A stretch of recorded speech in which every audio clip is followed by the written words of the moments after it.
Rahul Gandhi 2023 mutton കറി പാചകം ചെയ്തത് പ്രചാരണ വിഷയമാക്കി പ്രധാനമന്ത്രി നരേന്ദ്രമോദി. ശ്രാവണ മാസം മട്ടൺ കറി പാകം ചെയ്ത് വീഡിയോ ഉണ്ടാക്കിയത് മുഗളന്മാരുടെ മാനസികാവസ്ഥയാണ്. ഇതിലൂടെ വോട്ട് ബാങ്ക് ഉറപ്പിക്കുകയാണ് ലക്ഷ്യം. പ്രതിപക്ഷത്തിന്റെ ഭൂരിപക്ഷ വികാരത്തെ പരിഹസിക്കുന്നതിലാണ് സന്തോഷമെന്നും മോദി വിമർശിച്ചു. ജമ്മു കാശ്മീരിന് പ്രത്യേക പദവി തിരികെ നൽകുമെന്ന് പ്രഖ്യാപിക്കാൻ ധൈര്യമുണ്ടോ എന്നും പ്രധാനമന്ത്രി കോൺഗ്രസിനെ വെല്ലുവിളിച്ചു.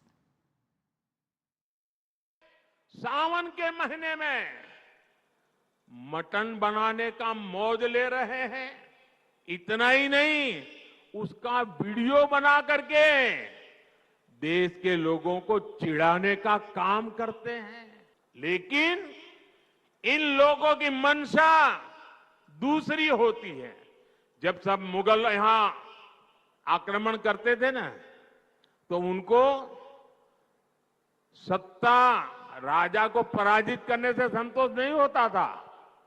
जब तक मंदिर तोड़ते नहीं थे, जब तक श्रद्धा स्थानों की कत्ल नहीं करते थे, उनको संतोष नहीं होता था। उनको उसी में मजा आता था।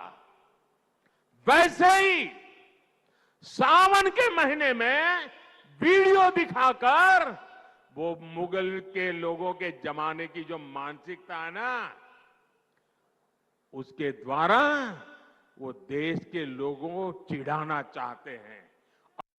आपके आशीर्वाद से मोदी ने 370 की दीवार गिरा दी। दीवार गिरा दी इतना नहीं, उस मलबे को भी जमीन में गाड़ दिया है मैंने।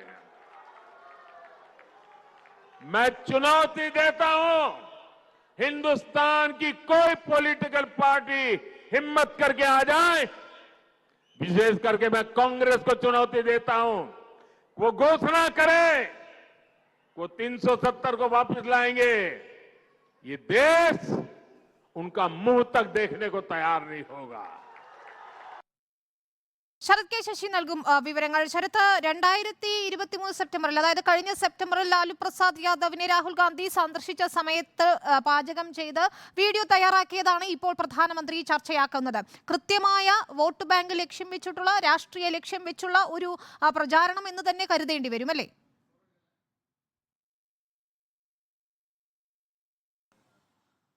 വിനീത, അത്തരത്തിൽ തന്നെ വേണം വിലയിരുത്താൻ. ഈ ഭൂരിപക്ഷ വിഭാഗത്തിന്റെ വികാരങ്ങളെ അത് മാനിക്കുന്നതിന് പ്രതിപക്ഷത്തിന് സാധിക്കുന്നില്ല. പകരം ഭൂരിപക്ഷ വികാരത്തെ പരിഹസിക്കുന്നതിനാണ് പ്രതിപക്ഷത്തിന് താല്പര്യം എന്നതിന്റെ ഉദാഹരണമായാണ് 2023 രാഹുൽ ഗാന്ധിയുടെയും ലാലു പ്രസാദ് യാദവിന്റെയും ഈ വീഡിയോ ഇപ്പോൾ പ്രധാനമന്ത്രി നരേന്ദ്രമോദി ഒരു പരാമർശ വിഷയമാക്കി എടുത്തിരിക്കുന്നത്. 2023 രാഹുൽ ഗാന്ധിയും ലാലു പ്രസാദ് യാദവും കൂടി ചമ്പാരൻ മട്ടൺ കറി പാചകം ചെയ്ത ആ വീഡിയോ സമൂഹ മാധ്യമങ്ങളിലൊക്കെ തന്നെ വൈറലായിരുന്നു.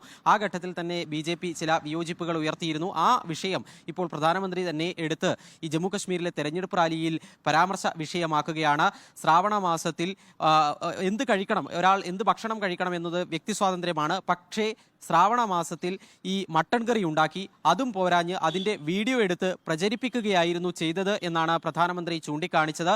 ഇതിലൂടെ തന്നെ ഭൂരിപക്ഷ വിഭാഗത്തിൻ്റെ വികാരങ്ങളെ പരിഹസിക്കുന്നതിനാണ് പ്രതിപക്ഷത്തിന് താല്പര്യമെന്ന് വ്യക്തമാവുകയാണെന്ന് പ്രധാനമന്ത്രി ചൂണ്ടിക്കാണിച്ചു.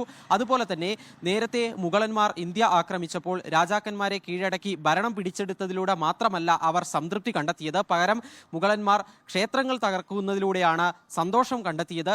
അതേ മാനസികാവസ്ഥയാണ് ഇത്തരത്തിൽ വീഡിയോ ഒക്കെ തന്നെ ചിത്രീകരിക്കുന്നതിലൂടെ പ്രതിപക്ഷത്തിനും ഉള്ളത് എന്ന് പ്രധാനമന്ത്രി ചൂണ്ടിക്കാണിക്കുന്നു. ആ രീതിയിൽ ഹിന്ദു വോട്ടുകളുടെ ഒരു ഏകീകരണത്തിന് സാധ്യമാകുന്ന ഒരു തെരഞ്ഞെടുപ്പ് വിഷയമാക്കി പ്രധാനമന്ത്രി ആ പഴയ വീഡിയോയെ ഉയർത്തുന്ന ഒരു സാഹചര്യമാണ് ഉണ്ടായിരിക്കുന്നത്. ജമ്മു കശ്മീർ വിഷയവുമായി ബന്ധപ്പെട്ടും അദ്ദേഹം വിശദമായി തന്നെ ഈ ഉദ്ധംപൂരിലെ പ്രസംഗത്തിൽ പരാമർശിക്കുകയുണ്ടായി. അതിൽ എടുത്തു പറയേണ്ടത് കോൺഗ്രസിന് നേരെ പ്രധാനമന്ത്രി ഉയർത്തിയ വെല്ലുവിളിയാണ്.